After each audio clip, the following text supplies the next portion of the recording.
Nah, tapi dari kalian, kenapa kalian bisa punya concern di situ? Apa sih yang sebenarnya terjadi? Bagaimana sih orang ngasih plan keuangan? Gimana sih orang ngasih literasi keuangan? Apa sih urgensi yang kalian lihat sebenarnya? Jadi mungkin kata yang lebih tepat itu belum bisa diterima. Hmm. Karena saya melihat kalau di Indonesia itu masih sangat tabu ngomongin tentang uang. Orang kalau misalkan ditodong lebih baik ya ditodong pertanyaan yang personal daripada ditanya gajinya berapa. Padahal itu penting ya. Padahal itu penting. Soalnya lu nggak tahu Yes. kalau lu underpaid ternyata kan? Iya. Karena kan Iya, dengan iya, kita iya. ngomongin tentang keuangan, kita akhirnya memiliki standar keuangan. Kalau kita ngomong di luar negeri, itu orang secara terbuka ngomongin tentang keuangan, ngomongin tentang finansial, ngomongin tentang planning ke depannya. Karena kebiasaan dari beberapa orang di kita, itu adalah kita tuh sering mengomongkan hal-hal yang seharusnya nggak diomongkan, tapi hal-hal yang harusnya diomongkan tuh nggak pernah diomongkan. Contoh.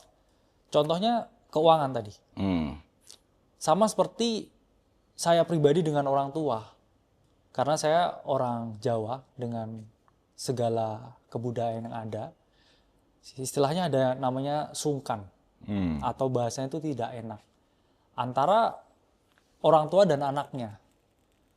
Bahkan saya dididik secara besar. Ini selama bertahun-tahun saya pribadi tuh nggak ngerti keadaan finansial keluarga itu seperti apa.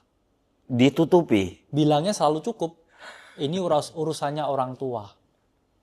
Itu kan sebenarnya kalau kita bisa lebih terbuka, sebenarnya kan banyak hal yang bisa kita rencanain ke depannya. Jadi kita Oke. ingin membuat bahwa ngomongin finansial, ngomongin tentang duit itu bukan sesuatu yang tabu.